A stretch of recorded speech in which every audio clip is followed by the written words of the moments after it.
அனைவருக்கும் வணக்கம். ஓம் முருகா சரணம்.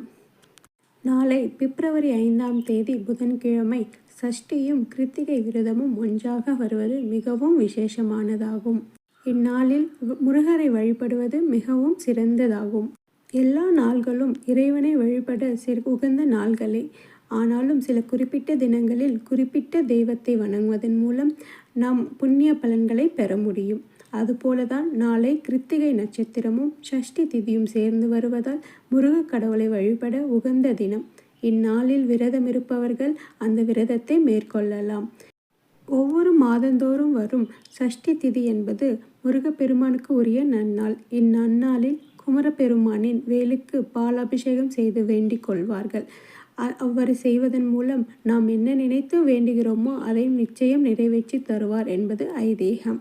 சஷ்டியில் விரதமிருந்து முருகப்பெருமானை பிரார்த்தனை செய்தால் கேட்டதையெல்லாம் தந்தருள்வான் முத்துக்குமரன் என்று சொல்கிறார்கள்.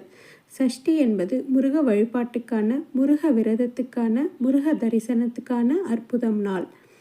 அதேபோல்தான் கிருத்திகை நட்சத்திரமும் ஒவ்வொரு மாதமும் வருகிறது. அக்னியில் தோன்றியவர் முருக கடவுள் என்பதால் கிருத்திகை அவருக்கு உகந்தது என்கிறார்கள். கிருத்திகை நட்சத்திரம் முருக பெருமானுக்கு உகந்த நட்சத்திரம். சிவபெருமானின் நெற்றிக் கண்ணிலிருந்து தோன்றிய சுடர்களை பெற்ற தாமரை குலத்திலிருந்து 6 தாமரைகளை மலர்களிட்ட போது அவை 6 குழந்தைகளாக மாறின. அந்த 6 குழந்தைகளையும் கார்த்திகை பெண்களே வளர்த்து ஆளாக்கினர். எனவேதான் முருகனுக்கு உகந்த நட்சத்திரமாக கார்த்திகை நட்சத்திரம் விளங்குகின்றது.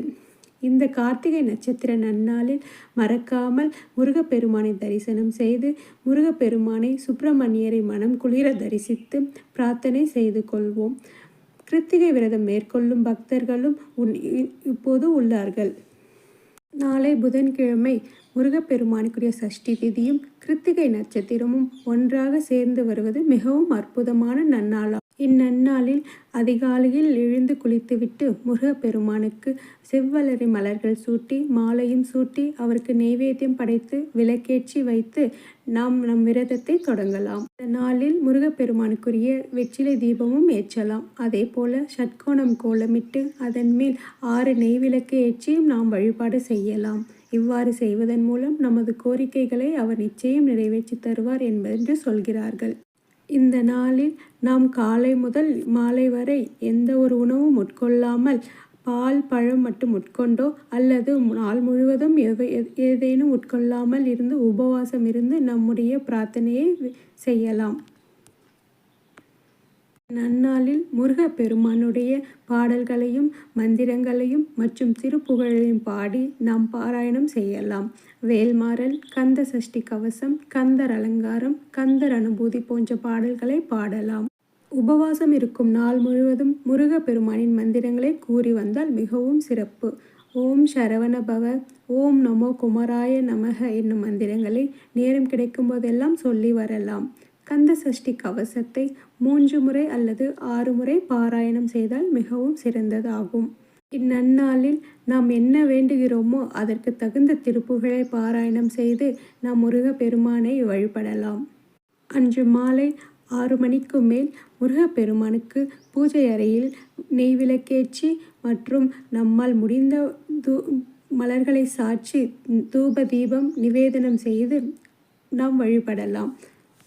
அத்தோடு நாம் நம் விரதத்தை நிறைவேற்றி கொள்ளலாம். உபவாசம் இருப்பவர்கள் பால் பழம் ஏதாவது எடுத்துக்கொண்டு நம்மோட விரதத்தை முடிவு பெறலாம்.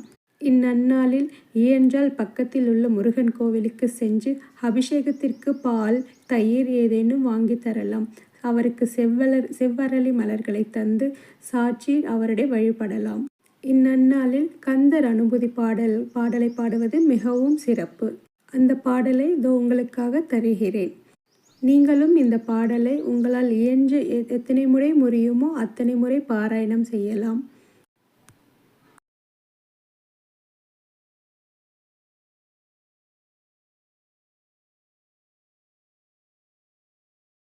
எனவே நாம் நாளை முழுவதும் முருகப்பெருமானை வழிபடுவது விசேஷம். குறிப்பாக கிருத்திகை விரதம் மற்றும் சஷ்டியும் தொடர்ந்து சேர்ந்து வருவதால் மிகவும் விசேஷமான நாளாகும். நாம் விரதம் இருக்கும் மூலம் தீரான பிரச்சனைகளுக்கு தீர்வு கிடைக்கும். கல்வியில் மேன்மை ஏற்படும். செவ்வாயால் தடைப்பட்டு வரும் திருமணம் மற்றும் சுபகாரியங்கள் அனைத்தும் கைகூடும் என்பது ஐதீகம். முருகப்பெருமானை மனதார வேண்டிக் கொள்ளுங்கள். செவ்வாய் முதலான தோஷங்களும் நிவர்த்தியாகும். கடன் தொல்லையில் இருப்பவர்கள் இந்நன்னாளில் விரதமிருந்து வழிபட்டால் முருகப்பெருமான் நம் கடன் தொல்லையை தீர்த்து தருவார். வீடு அல்லது மனை வாங்கும் யோகமும் நமக்கு உண்டாகும். நாம் வீடு அல்லது மனை வாங்குவதில் ஏதாவது தடை ஏற்பட்டிருந்தால் இந்நன்னாளில் நாம் முருகப்பெருமானை மனதார மனமுருகி வேண்டிக் கொண்டால் நமக்கு மங்கள காரியங்களை எல்லாம் நடத்தி தந்து காத்தருள்வாள் இந்த வேலவன். எனவே தவறாமல் நாளை கிருத்திகை மற்றும் சஷ்டி விரதமிருந்து முருகப்பெருமானை மனதார வழிபடுவோம். அருகில் உள்ள முருகப்பெருமான் ஆலயத்திற்கு சென்று அவரை தரிசனம் செய்து அவரின் இறையருளை பெறுவோம். நன்றி.